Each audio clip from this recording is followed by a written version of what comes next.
Sebagaimana kita ketahui,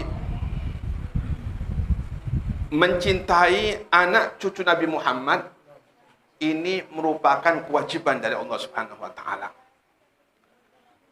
Bukan Nabi yang minta. Namun yang meminta umat Nabi Muhammad agar mencintai keturunan Nabi Muhammad sallallahu alaihi wasallam, yaitu Allah Subhanahu wa taala. Qul la as'alukum alaihi ajran illal mawaddata fil qurba.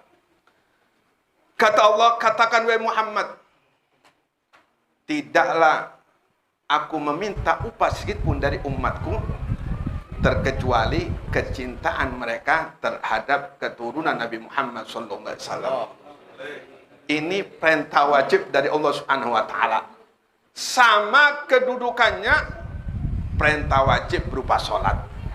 Sama kedudukannya perintah untuk mencintai kedua orang tua. Nabi pernah mengatakan, ana bariun mimman la tuaddi haqqa walidain. Aku terlepas, Nabi Muhammad tidak bakal memberikan syafaat kepada orang yang durhaka kepada kedua orang tua. Walaupun dia ahli ibadah, setiap malam dia khatamkan satu khataman, siang ia khatamkan satu khataman. Kalau dia membuat hati orang tuanya sakit, maka tetap dia akan menjadi penghuni neraka Allah Subhanahu wa taala. Begitu pula dengan keluarga Nabi Muhammad. Bukti kita cinta Allah adalah cinta Nabi Muhammad sallallahu alaihi wasallam. Siapapun yang mengaku cinta kepada Allah Subhanahu wa taala, maka letaknya ada pada Nabi Muhammad sallallahu alaihi wasallam. Sebab Nabi Muhammad itulah merupakan tajalli Allah Subhanahu wa taala pada Nabi Muhammad. Kemudian kita diperintahkan oleh Allah Subhanahu wa taala untuk cinta kepada anak cucu Nabi Muhammad. Dan ini perintah dari Allah Subhanahu wa taala sebagai bukti bahwasanya kita cinta terhadap Nabi Muhammad sallallahu alaihi wasallam. Sebab anak cucu Nabi Muhammad, disitulah nur Nabi Muhammad bertajalli kepadanya.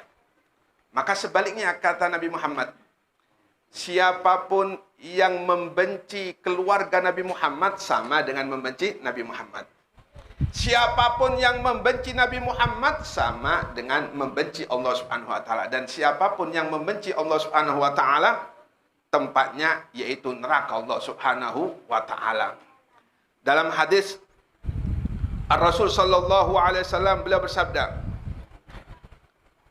"Man abghadha itrati fahuwa mal'unun wa munafiqun khasirun."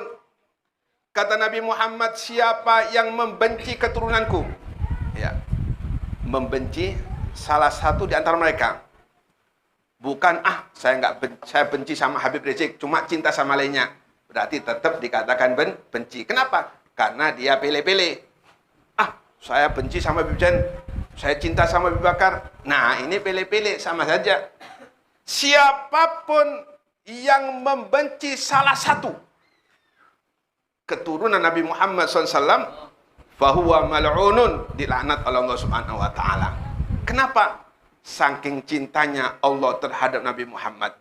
Dan apapun yang berhubungan dengan Nabi Muhammad, maka dimuliakan oleh Allah Subhanahu wa taala. Jangankan darah yang mengalir pada keturunannya, sandal Nabi Muhammad pun dimuliakan oleh Allah Subhanahu wa taala. Ketika Nabi Muhammad hendak mengadakan pertemuan dengan Allah Subhanahu wa taala, tentunya di tempat yang sangat dimuliakan oleh Allah Subhanahu wa taala, di tempat yang lebih suci dari tempat yang ditentukan oleh Allah Subhanahu wa taala kepada Nabi Musa. Nabi Musa ketika mengadakan perjanjian dengan Allah untuk berbicara, maka tempat tersebut disucikan oleh Allah Subhanahu wa taala. ketika Nabi Musa memasuki tempat yang telah ditentukan oleh Allah Subhanahu wa taala, Nabi Musa memakai sendal. Ya. Jangankan tempat yang telah disucikan Allah Subhanahu wa taala, masjid saja kita memakai sandal hukumnya haram, apalagi ini tempat yang sangat disucikan oleh Allah Subhanahu wa taala. Nabi Musa sendalnya dipakai. Sendalnya dipakai. Apa kata Allah? Ikhla' na'lek innaka bil wadil muqaddas tuwa. Kata Allah Subhanahu wa taala, wahai Musa, lepas kedua sandalmu. Saat ini engkau berada di tempat yang disucikan oleh Allah Subhanahu wa taala. Nabi Muhammad, kembali ke Nabi Muhammad.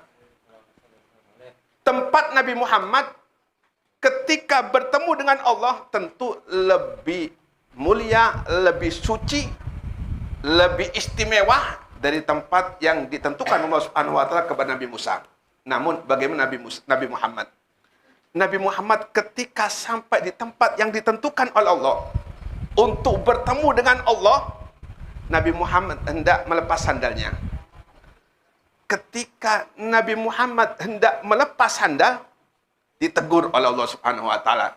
Ya Muhammad, la takhla' na'laik. Wahai Muhammad, jangan engkau lepas sandalmu. Kenapa engkau lepas sandalmu? Ditegur oleh Allah Subhanahu wa taala karena Nabi Muhammad mau melepas sandalnya. Wahai Muhammad, kenapa engkau lepas sandalmu? Kata Nabi Muhammad, wahai Tuhanku, aku tidak mau kejadian ini terjadi kepada diriku, yang mana hal ini pernah terjadi kepada Nabi Musa. Nabi Musa engkau tegur karena Nabi Musa pakai sandal. Nabi Musa engkau tegur dan engkau perintahkan Nabi Musa untuk melepaskan sandalnya. Dan aku nggak mau. Kata Nabi Muhammad, engkau tegur seperti Nabi Musa. Apa kata Allah Subhanahu wa taala? Ya Muhammad, in kana Musa muhibbun wa anta mahbub. Wahai Muhammad, ketahuilah, kalau Musa itu sangat cinta kepadaku. Nabi Musa pengen mendapatkan kecintaan daripadaku. Tetapi engkau Muhammad, wa anta mahbubun, engkau yang aku cintai. Kalau Nabi Musa pengen mendapatkan cinta Allah Subhanahu wa taala, sedangkan Allah Subhanahu wa taala pengen mendapatkan cinta Nabi Muhammad sallallahu alaihi wasallam. Ya Muhammad, in kana Musa talib fa ana matlub. Kata Allah, wahai Muhammad, kalau Musa itu selalu mencariku, kata Allah Subhanahu wa taala. Sampai-sampai pengen bertemu dengan Allah Subhanahu wa taala, namun tidak dikabulkan Allah Subhanahu wa taala. Hanya pengen cuma enggak dikabul. Kan sama orang pengen kawin cuma enggak ada enggak kayak gitu? Orang pengen kawin cuma enggak dikabulkan Allah Subhanahu wa taala. Ada. Di sini ada enggak? Mana orangnya?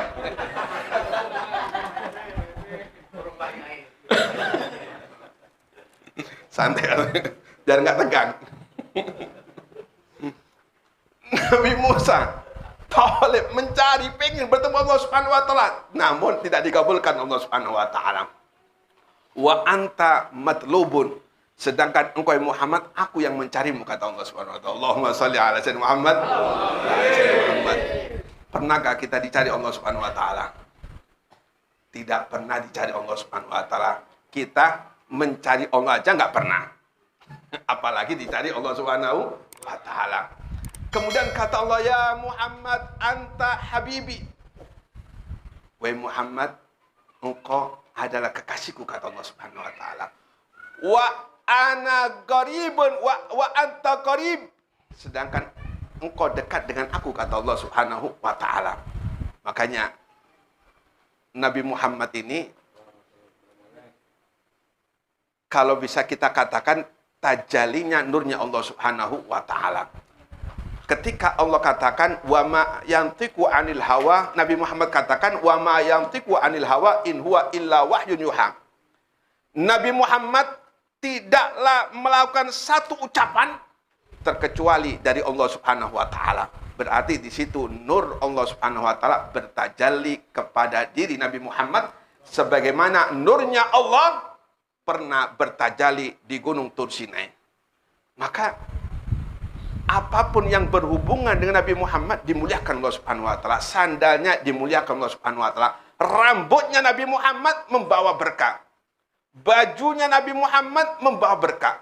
Keringatnya Nabi Muhammad dimuliakan Allah Subhanahu wa taala. Apalagi anak cucu Nabi Muhammad sallallahu alaihi wasallam.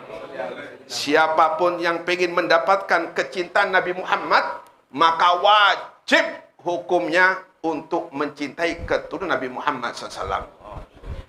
Tidak pernah kita temukan seorang wali itu yang benci kepada keturunan Nabi Muhammad. Nggak ada. Kalau ada, coba tunjukkan sama saya, tak kasih uang 1 triliun. Oh Beb, ada Beb, wali Beb. Cuma gawiannya benci sama Habib Zain. Ah, nggak bakalan. Itu wala namanya itu. Itu wala. Ada Beb, ahli ibadah Beb. Ahli surga Beb, dia Beb. Jangankan ahli ibadah. Orang mati di antara sufurun baina rukni wal makom. Antara magom Ibrahim dan apa Ustaz? Rukun Yamani. Ahli ibadah mati dalam keadaan benci Habib Zain, neraka. Jangan kayak gitu. Kata-kata guru busu Banjarmasin.